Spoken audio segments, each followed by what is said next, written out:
Hi, hello, how's it going? Welcome back to my channel. If you guys are new here, my name is Nkenna. I am responsible for everything that goes on here. As you guys can tell from the title of today's video, we are going to be talking about hobbies and honestly why you need more of them. I am somebody who is in her 30s. I'm 31, I'll be 32 in June. I live in a big city. I'm originally from Atlanta. I currently live in New York City. And I think having hobbies is so important. I learned this firsthand while working the front lines of a pandemic and we had a lot of social isolation. I really got comfortable with my own company. And I think as an adult, especially as a single person, it is so important to enjoy your own company and be comfortable in your own company so you're not seeking that external validation and fulfillment from others. So I'm gonna talk about a few things that I did that I personally found helpful in rediscovering and even discovering new hobbies that I find quite enjoyable. The first thing, it might seem a little bit obvious, is to tap back into your inner child and think of things that you did as a child that you found very enjoyable. For me personally, I took piano lessons, but then I also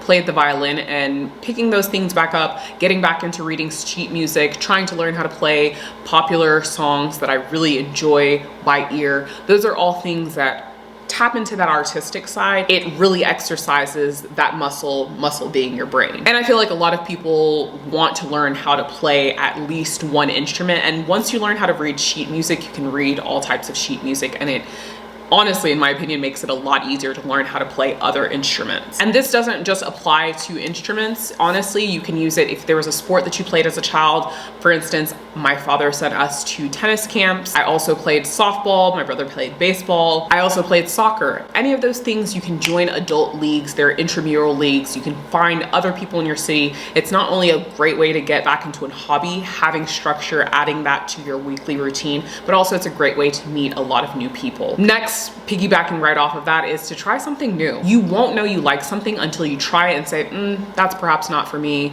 won't do that again, or kind of like this, I think I'll try it again. Maybe I'll try it 1, 2, 3, 4 more times before I really decide to commit to it. You honestly just keep trying things until you find something that sticks. I always joke and say I'll try anything twice to make sure that I really don't like it. And I think that that's a good rule of thumb, unless you absolutely hate it the first time. But I definitely say you just fail forward. You keep trying things until you find something that really agrees with you. The next tip would be to take a local class. I'm very fortunate to have grown up in Atlanta, but also currently living in New York City. There are lots of cutesy shops that offer interactive, immersive experiences, whether it's painting, pottery, a paint and sip type of situation, a pasta making class, you name it. Most major cities have these things. Again, this is a great way to meet people similar in age. You can do it as a date night, you can go with existing friends, or you can go solo, and you can make it a routine thing. If you're not much of the planner, you don't really know where to begin, you can join a social club and they send out text blasts, they send out email blasts telling you this week we're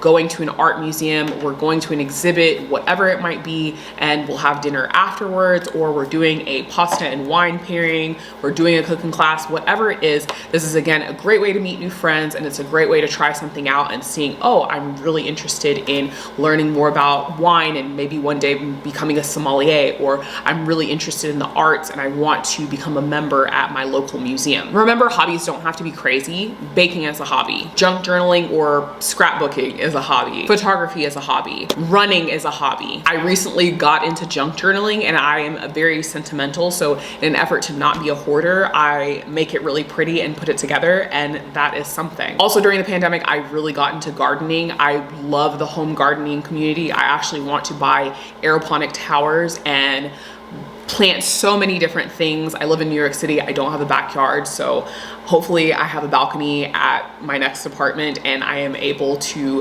have some towers and grow some produce and be able to partake in some small scale gardening in the city. Again, fitness and sports can be hobbies. You can find your community at the gym. It's also a lifestyle, but it is a hobby. If you are really into ultimate frisbee, flag football, CrossFit, whatever your interest might be, there is a community for you. And I love that there are so many intramural adult leagues on the rise in a lot of major cities. It helps people find community post-undergraduate studies, which is very, very hard to find. And finally, volunteering can be a hobby. I volunteer at least 4 times a month at my local soup kitchen. I go for the breakfast shift, but they serve for breakfast, lunch, and dinner. It's a great way to meet other young adults. And as you go, you will see regulars. Not only is it your opportunity to give back, but again, it's a great way to find community. Hobbies don't have to be intimidating. I think hobbies are for everybody. There is something for anybody anybody and everybody, no matter what your age group, no matter what your interests are. You can have multiple hobbies. You don't just have to restrict yourself to one hobby, whether it be sewing, crocheting, quilting, scrapbooking, baking, gardening, you name it, there is a hobby for you. And as adults in this very scary, uncertain, fast-paced life, it is so important to have something that you can kind of retreat to yourself and refill your cup before you go back out into the community. That is all that I have. As always, thank you guys so much for watching. Don't forget to subscribe so you never miss a video. Give this video a thumbs up if you enjoyed it. If you guys want to see more content like this, definitely comment down below any video suggestions that you may have. And as always, thank you guys so much for watching.